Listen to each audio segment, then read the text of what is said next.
সোনার দাম অনেকটা পরিমাণে নেমে গেছে, তো সোনার দামটা এখন থেকে কিন্তু বর্ষণ গোল্ড এন্ড ডায়মন্ডে ইমিডিয়েট আমাদের কিন্তু রেট বোর্ডও চেঞ্জ করে দাও, আর তার সঙ্গে আমাদের যে কম্পিউটারে যে রেট লাগানো থাকে সেটা কিন্তু 1,40,900 টাকা মাত্র।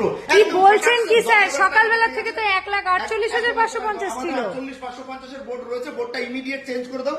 আর এখন থেকে কিন্তু বর্ষণ গোল্ড এন্ড ডায়মন্ডে আজকের জন্য, আজকে কিন্তু 19 তারিখ, আপনারা জানেন 19শে মার্চ একদম রেট ডাউন হয়ে গেছে, ধপ করে কিন্তু প্রায় 8-10 হাজার টাকা রেট নিচে পড়ে গেছে।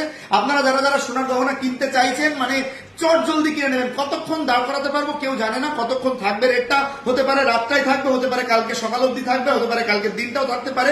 তবে পুরোটা জানার জন্য পেজকে অবশ্যই ফলো করুন, পেজ দেখতে থাকুন। স্যার এর থেকে কি সোনার দাম আর কি নামতে পারে? এর থেকে অনেকটা নামবে কি উঠবে সেটা আমরা এই মুহূর্তে কিছু বলতে পারবো না, তবে একটা কথা বলতে পারি, অনেকটা নেমে গেছে। মানে যেখানে সোনা ছিল প্রায় আজকে সকালেও 48,000, সেখানে কিন্তু এখন 40,900 এসে হিট করা হয়েছে। তো সোনার দামের এই জায়গাতে আপনারা কিন্তু যারা কিনবেন মনে করছেন, বেশ সুযোগটা ধরে নিন। বলা যায় না আরো বেশি ওয়েট করলে হয়তো দপ করে বেড়ে গেল, তখন আপনি কিন্তু মিস করে যাবেন। থ্যাংক ইউ সো মাচ, সবাই চলে আসুন ঝটপট, কিন্তু 22 ক্যারেটের দাম কিন্তু কমেছে, বুক করতে শুরু করুন।